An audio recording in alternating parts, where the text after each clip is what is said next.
ingredients: 4 medium-sized potatoes, 1/2 cup of peas, 1/2 cup of chopped onions, 1/2 cup of chopped tomatoes, 1/2 cup of chopped capsicum, 1/2 cup of chopped cauliflower, 1/2 cup of chopped carrots, 1 teaspoon of ginger garlic paste, 1/2 teaspoon of cumin seeds, 1/2 teaspoon of turmeric powder, 1 teaspoon of red chili powder, 2 tablespoons of Pav Bhaji masala, salt to taste, 2 tablespoons of oil, 2 tablespoons of butter, 8–10 Pav bread rolls, lemon wedges, coriander leaves and chopped onions for garnishing. Instructions: wash and boil the potatoes in a pressure cooker till they are cooked well. Peel and mash them using a potato masher or a fork.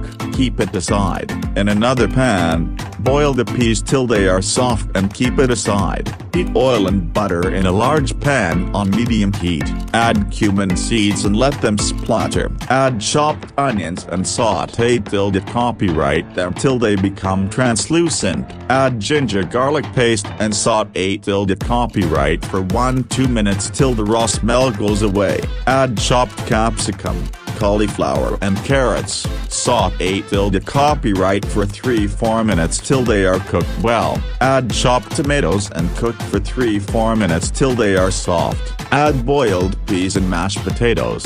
Mix well. Add turmeric powder, red chili powder, Pav Bhaji masala and salt to taste. Mix everything well. Add some water if the mixture is too dry. Let it simmer for 10–15 minutes till everything is cooked well and the mixture is thick.